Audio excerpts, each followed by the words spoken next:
அனைவருக்கும் வணக்கம். மாண்புமிகு தமிழ்நாட்டினுடைய முதலமைச்சர், மக்கள் தலைவர், திராவிட மாடல் அரசினுடைய நாயகர், வரலாற்று இயக்கமான திராவிட முன்னேற்றக் கழகத்தினுடைய தலைவர் கடந்த ஜூலை 1ஆம் தேதி ஓரணியில் தமிழ்நாடு என்கிற இயக்கத்தை நம்முடைய தமிழ்நாட்டினுடைய மண், மொழி, மானம் இவற்றை பாதுகாப்பதற்கு ஒரு மக்கள் இயக்கத்தை உருவாக்கி அதில் தமிழ்நாட்டில் இருக்கக்கூடிய மக்களை அந்த ஓரணியில் தமிழ்நாட்டில் இணைக்கிற பணியை தொடங்கி கிட்டத்தட்ட 70 நாட்கள் அந்த பணி தொடர்ந்து அதிதீவிரமாக மேற்கொள்ளப்பட்டு அதில் கிட்டத்தட்ட 7 லட்சம் பேர் கழகத்தினுடைய உடன்பிறப்புகள் 7 லட்சம் பேர் அதில் பங்கேற்று நம்முடைய மாண்புமிகு முதல்வர் அவர்கள் கடந்த 2 தினங்களுக்கு முன்பு பத்திரிகையாளர்களிடத்தில் பேசுகிற பொழுது மிக தெளிவாக சொல்லியிருக்கிறார். 1 கோடிக்கு மேலான உறுப்பினர்களை ஓரணியில் தமிழ்நாடு என்கிற இயக்கத்தில் நாம் இணைத்திருக்கிறோம் என்று சொல்லியிருக்கிறார். அந்த வகையில் திண்டுக்கல் மாவட்டத்தில் இருக்கக்கூடிய கழக 2 மாவட்டங்கள், திண்டுக்கல் கிழக்கு, திண்டுக்கல் மேற்கு என்று 2 கழக மாவட்டங்கள் இந்த வருவாய் மாவட்டங்களில் இருக்கிறது. அதில் திண்டுக்கல் கிழக்கு மாவட்டத்தில் இந்த 70 நாட்களில் இங்கே இருக்கக்கூடிய 1206 வாக்குச்சாவடிகளில், அதாவது தமிழ்நாட்டில் 68,000 வாக்குச்சாவடிகள் இருக்கிறது. அந்த 68,000 வாக்குச்சாவடிகளில் 70 நாட்களில் 7 லட்சம் பேர் இந்த பணியில் கழக உடன்பிறப்புகள் ஈடுபட்டிருக்கிறார்கள். திண்டுக்கல் மாவட்டத்தை பொறுத்தளவில் 1206 வாக்குச்சாவடிகளில் நம்முடைய கழக உடன்பிறப்புகள் முழுமையாக தங்களை ஈடுபடுத்தி கொண்டு அதில் கிட்டத்தட்ட 5,57,940 பேரை ஓரணியில் தமிழ்நாட்டில் இணைத்திருக்கிறார்கள். இது ஒரு வரலாறு. கிட்டத்தட்ட நம்முடைய திண்டுக்கல் மாவட்டத்தில் இருக்கக்கூடிய மொத்த வாக்காளர்களில் இன்றைக்கு ஒரு வரலாற்று எண்ணிக்கையை ஓரணியில் தமிழ்நாடு திண்டுக்கல் கிழக்கு மாவட்டத்தில் அடைந்திருக்கிறது. 5,57,940 பேர் ஓரணியில் தமிழ்நாட்டில் திண்டுக்கல் கிழக்கு மாவட்டத்தில் இணைந்திருக்கிறார்கள். ஆக இது ஒரு மிகப்பெரிய வெற்றி. இந்த வெற்றியை பறைசாற்றுகிற விதமாகத்தான் இன்றைக்கு மாண்புமிகு தமிழ்நாட்டினுடைய முதலமைச்சர் அவர்கள் சில முன்னெடுப்புகளை சொல்லியிருக்கிறார்கள். அதில் குறிப்பாக 5 தீர்மானங்களை நம்முடைய முதல்வர் அவர்கள் தன்னுடைய வெளிநாட்டு பயணத்தை முடித்துவிட்டு தமிழ்நாட்டிற்கு வந்தவுடனே 5 தீர்மானங்களை முன்மொழிந்திருக்கிறார். அந்த தீர்மானங்களுக்கான ஆதரவை மக்களிடத்திலிருந்து பெற்று அந்த உறுதிமொழியை ஏற்கக்கூடிய வகையில் இந்த களம் இனி அமைய இருக்கிறது. அந்த வகையில் வருகிற நாளை பேரறிஞர் பெருந்தகை அண்ணா அவருடைய பிறந்த நாள் செப்டம்பர் 15. அந்த நாளில் தமிழ்நாட்டில் இருக்கக்கூடிய 68,000 வாக்குச்சாவடிகளிலும், குறிப்பாக திண்டுக்கல் கிழக்கு மாவட்டத்தில் இருக்கக்கூடிய 1206 வாக்குச்சாவடிகளிலும் அன்றைக்கு அங்கே இருக்கக்கூடிய வாக்குச்சாவடியினுடைய நிலை முகவர், வாக்குச்சாவடியினுடைய முகவர்கள், அதே போல் அங்கே இருக்கக்கூடிய கழக உடன்பிறப்புகள், நண்பர்கள், ஏன் ஓரணியில் இணைந்த பொதுமக்கள், இப்படி அனைவரையும் ஒருங்கிணைத்து அந்த பகுதியின் ஒரு மைய புள்ளியில் இந்த 5 தீர்மானங்களையும் நம்முடைய மாண்புமிகு மக்கள் தலைவர் அண்ணன் தளபதியார் அவர்கள் முன்மொழிந்த அந்த 5 தீர்மானங்களை அதற்கு ஆதரவு திரட்டுகிற விதமாக அந்த தீர்மானங்களை உறுதிமொழி ஏற்கிற வகையில் நாளை அந்த இயக்கம் ஆரம்பிக்கப்பட இருக்கிறது. இது முதற்கட்டமாக நாளை நாங்கள் துவங்க இருக்கிறோம். அந்த தீர்மானங்களை உங்களிடத்தில் மாண்புமிகு தமிழ்நாட்டினுடைய முதலமைச்சர், கழகத் தலைவர் அண்ணன் தளபதியார் அவருடைய வழிகாட்டுதலோடு நான் இங்கே உங்களுக்கு எடுத்துச் சொல்ல விரும்புகின்றேன்.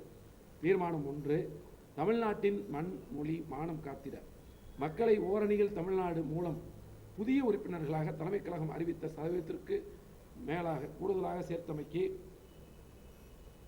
நன்றி தெரிவிப்பது 1. இது தீர்மானம் தலைவர் கொடுத்த தீர்மானத்தை கொடுங்க. தீர்மானம் ரிப்பீட் பண்ணிக்கலாம். தலைவர் கொடுத்த தீர்மானத்தை கொடுங்க. தலைமை கழகம் கொடுத்த தீர்மானம். இது நம்ம தீர்மானம்.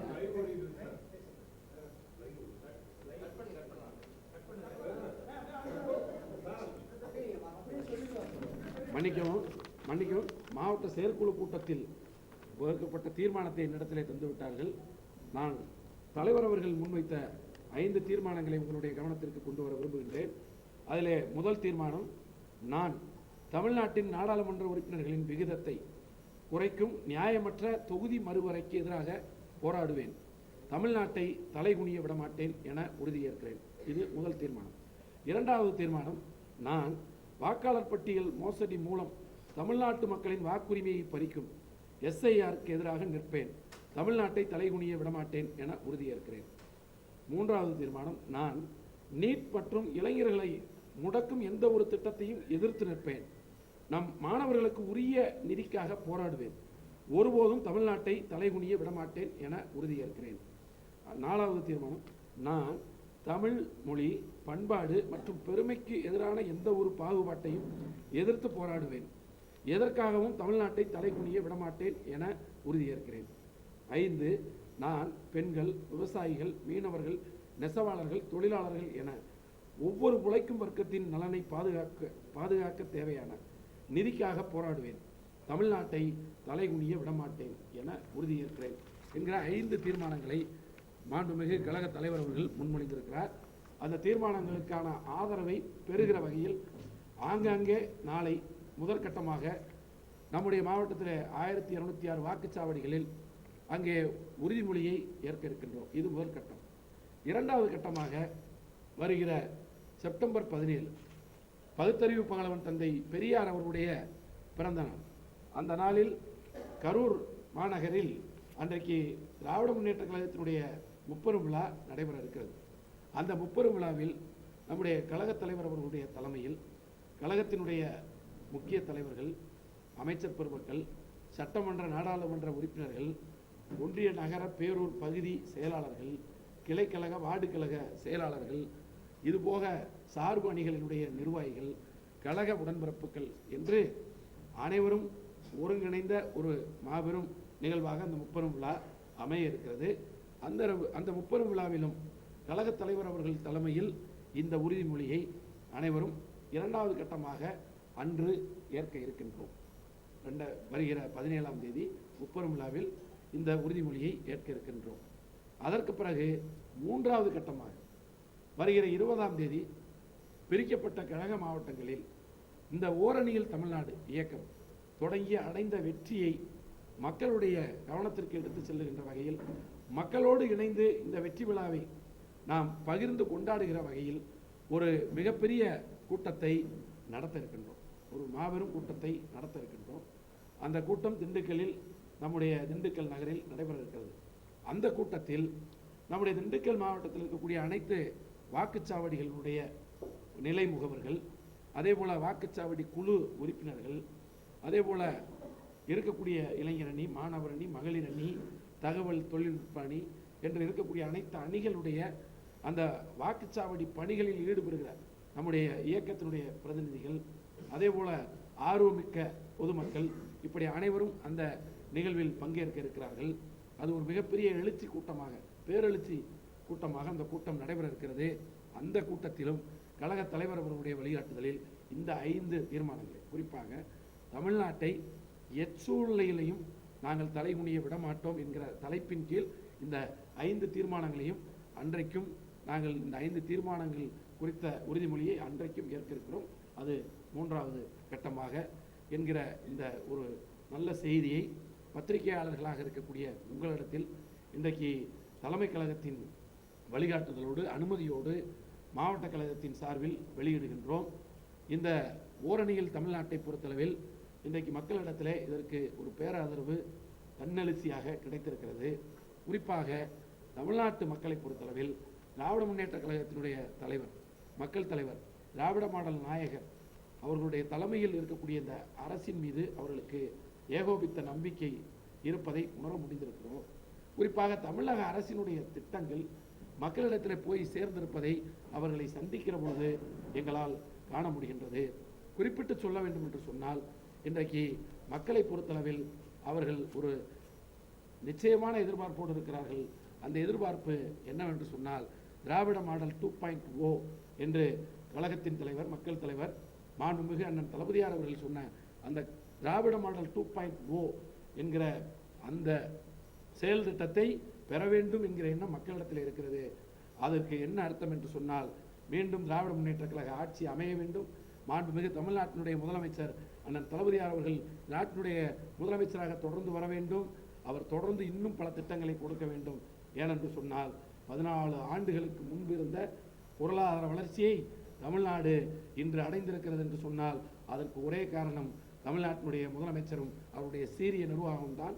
அதனால்தான் இன்றைக்கு 11.19 என்கிற அந்த இலக்கை தமிழ்நாடு இன்றைக்கு அடைந்திருக்கிறது.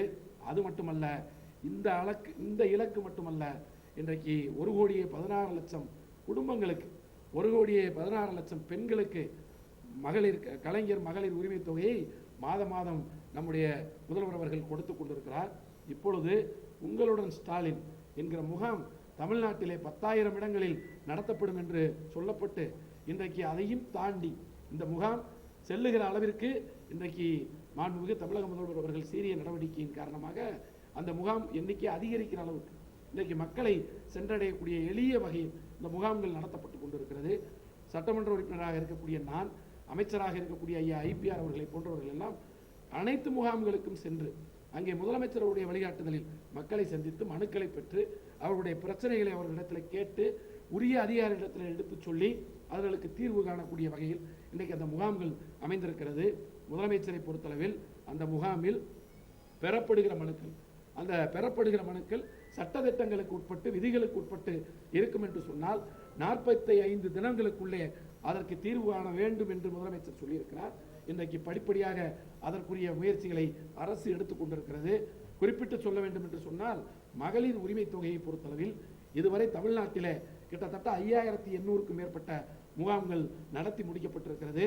கடந்த வாரம் வந்த புள்ளி விவரத்தை நான் குறிப்பிட வேண்டும் என்று சொன்னால் 17 லட்சத்திற்கு மேற்பட்ட மனுக்கள் பெறப்பட்டிருப்பதாக அன்றைக்கு செய்தி வெளியிடப்பட்டிருக்கிறது.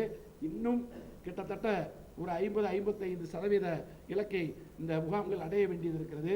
எனவே இன்னும் எத்தனை லட்சம் மனுக்கள் வரும் என்று நீங்கள் கணக்கு போட்டு பார்த்துக் கொள்ளுங்கள்.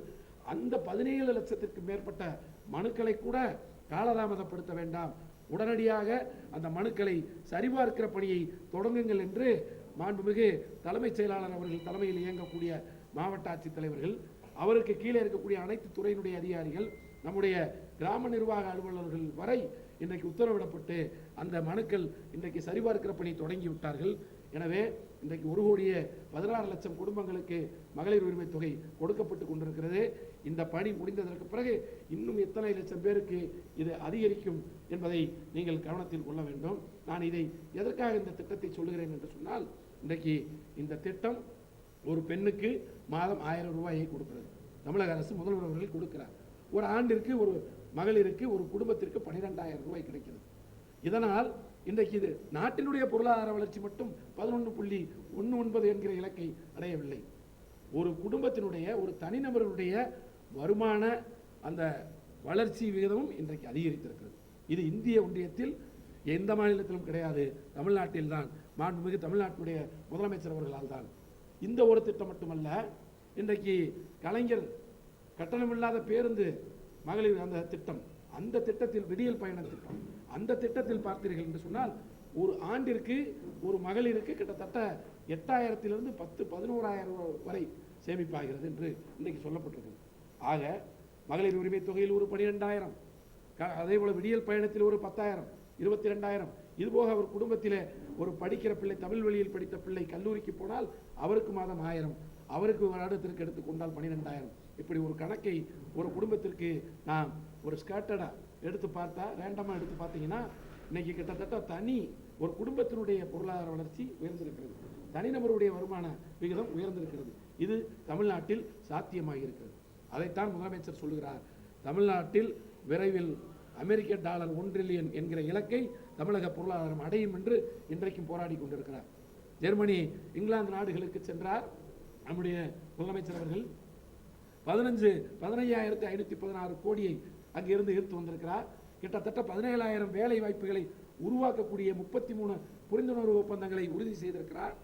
ஆக போய் ஒரு கையெழுத்து போட்டு விட்டு வருவது மட்டுமல்ல, இன்றைக்கு ஒவ்வொரு திட்டங்களிலும் செயல்பாட்டுக்கு கொண்டு வந்து அதை உறுதி செய்கிற தலைவராக, முதலமைச்சராக இன்றைக்கு இந்திய ஒன்றியத்திற்கு, உலகத்திற்கு தன்னை அடையாளப்படுத்தி கொண்டிருக்கிறார். அதைத்தான் ஓரணியில் தமிழ்நாடு என்கிற இயக்கத்திற்கு வீடு வீடாக கழக உடன்பிறப்புகள் சென்று மக்களை சந்திக்கிற பொழுது மக்களிடத்தில் இருந்து திராவிட மாடல் 2.0 மீண்டும் தமிழ்நாட்டில் வரும் வரும் நாங்கள் இருக்கிறோம் என்கிற ஆதரவு குரலை எங்களால் அவர்களிடத்தில் கேட்க முடிந்தது என்கிற ஒரு நல்ல செய்தியை இந்த நேரத்தில் நான் பகிர்ந்து கொள்கின்றேன். ஆக திராவிட முன்னேற்ற கழகத்தினுடைய தலைவர் நிச்சயமாக அவர் மீண்டும் தமிழ்நாட்டினுடைய முதலமைச்சராக வருவார். திராவிட முன்னேற்ற கழக ஆட்சி அமைவது உறுதி. நாங்கள் யாரையும் பார்த்து பயப்பட வேண்டிய அவசியம் திராவிட முன்னேற்ற கழகத்திற்கு கிடையாது. இது 75 ஆண்டுகளை கடந்த இயக்கம். இந்த இயக்கத்தை எதிர்த்த மிகப்பெரிய தலைவர்களை எல்லாம் வென்று இந்த மண்ணில் இன்றும் நின்று கொண்டிருக்கக்கூடிய ஒரே இயக்கம் திராவிட முன்னேற்ற கழகம். எனவே திராவிட முன்னேற்ற கழகம் யாரையும் கண்டு அஞ்சாது. திராவிட முன்னேற்ற கழகத்தை கண்டுதான் பிறர் அஞ்ச வேண்டும் என்கிற ஒரு செய்தியை மட்டும் சொல்லி இந்த நல்ல வாய்ப்பிற்கு நீங்கள் எல்லாம் நாங்கள் அழைத்தமைக்கு வருகை இருந்து எங்களை மகிழ்வித்ததற்கு, கௌரவித்ததற்கு, எங்களை ஏற்றுக்கொண்டதற்கு நான் உங்கள் அனைவருக்கும் பத்திரிகையாளர்களுக்கு மாவட்ட கழகத்தின் சார்பில் பாராட்டுக்களையும் வாழ்த்துக்களையும் நன்றிகளையும் தெரிவித்துக் கொள்கின்றேன். நன்றி.